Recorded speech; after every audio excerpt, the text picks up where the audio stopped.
Yes! Oo, dahil 2026 pa rin at New Year pa rin ang pinag-uusapan natin, naging pasabog din yung naging revelasyon or pag-deny.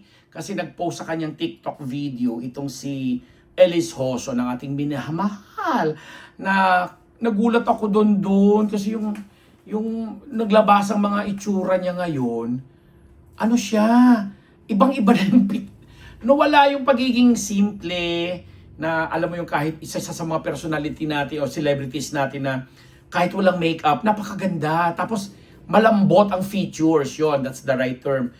Nung makita ko, nung naglabasan itong naglabas siya ng statement tungkol dun sa dinideny niya na siya ang reason kung bakit naghiwalay ang isang showbiz couple di umano dahil naging kabit siya o siya yung third party. So, naglabas siya ng ganong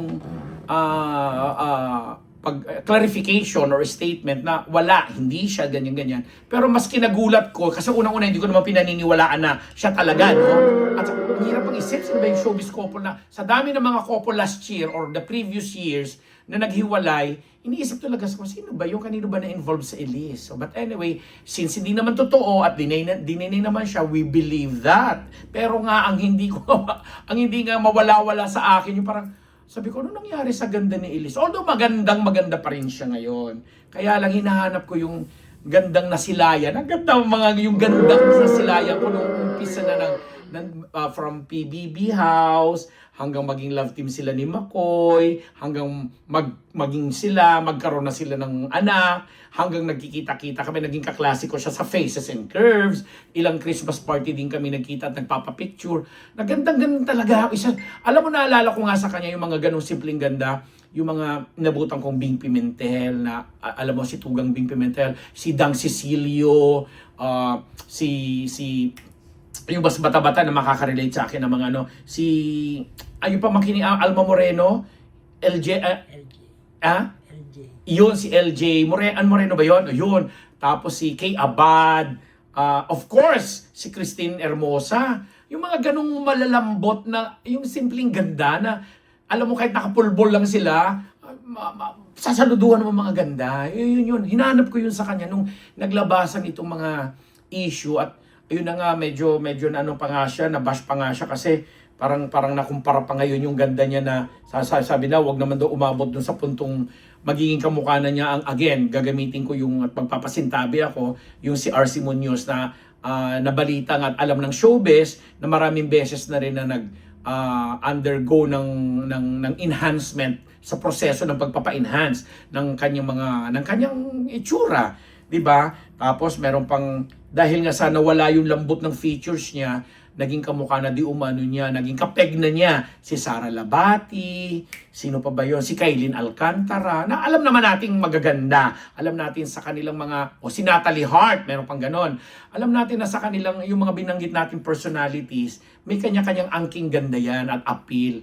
Pero hindi naman natin sinasabing, porque hinilera siya doon, magiging ganon siya. But, yun na nga, nakilala natin siya sa industriya na isa sa mga may maaamo at simpleng ganda, tapos biglang nag-iba, hindi naman natin din siya masisisi kasi kung yun talagang gusto niya, kung yun naman talaga yung napili niyang aura at dadalhing imahe sa show business, hindi pabayaan natin. Medyo nakakagulat lang. Siyempre, magugulat ka lang talaga lalo pat sinusubaybayan mo siya sa kanyang karera. O yun lang yun. Yun lang yung gusto kong i-share sa inyo dito sa episode natin on Elis Hoso na nabalitaan na nga rin natin na bukod dun sa pag-deny niya at never siyang naging kabit ng kahit sino man, may mga proyekto na inaasahan din niya na this 2026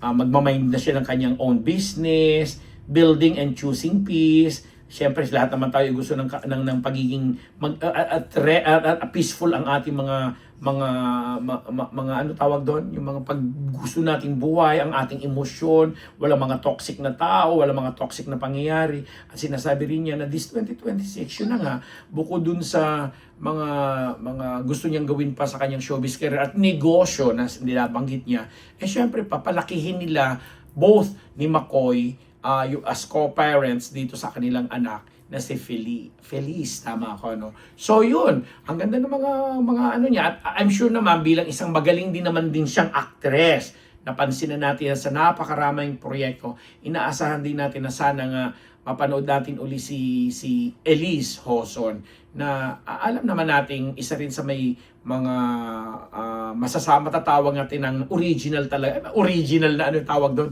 kasi PBB na sumikat at na pinag-usapan, kaya lang pagdating nga talaga sa usapin ng pag-ibig, medyo siguro sumimplang-simplang, hindi natin na makokontrol yon. But at the end of the day, sasabihin nga niya, eto ako, I was never a kabit and I will never be a kabit at hindi ako kabit ng kung sino man dyan.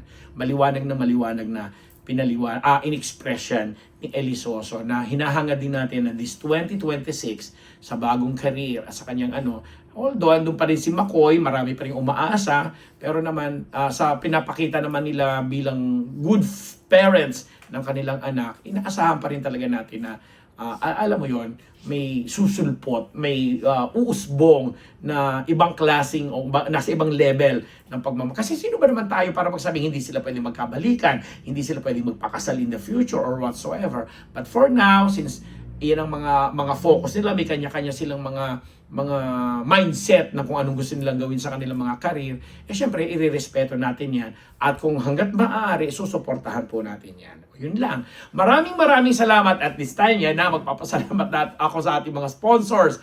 Ang Faces and Curves of course kay Dr. Sheila Ricasata, Dr. J. Ricasata, ang Gorgeous Smile, happy birthday kay Dr. Jess Solis. Nag-birthday siya last January 8 or 9. And of course, Dr. Jessica D. ng Ideal Vision, ang CMAS Philippines, CMAS International, at ang mga kapamilya namin ng ating minamahal at kahit yumao ng ating mahal na si Tita Telma Zuniga, ay andyan pa rin kayo, nakasuporta lagi. Of course, si Colonel Jundi Mayuga, di ba, mga minamahal natin yan. At ang mga Vilmates natin, si Lani Chulenko Michel, sino pinagparamdam sa si Soki Estives, at saka si Ma'am Shi, ako nanonood ko, maraming salamat sa regalo. Si Soki, maraming salamat sa pa-Gcash. Of course, Lani, maraming thank you din. At sa lahat ng mga minahal ko din dyan sa Marites University na mga viewers, mga nandito rin subscribers natin abroad. Maraming salamat po sa inyo. At sa lahat na kasama namin, mula kay Patrick Ditan, kay Yorme Isko Moreno, maraming thank you sa mga naging co-host ko dyan, si Junardo, Mr. Fu, si Rose Garcia, maraming salamat sa inyo. At sa lahat ng mga technical people natin dyan, thank you. Magkikita-kita naman tayong muli, diba? Ako ang inyong lingkod, Papa Bear Balabet Nabus. Maraming salamat. I like it, I love it. Di yung nasaan na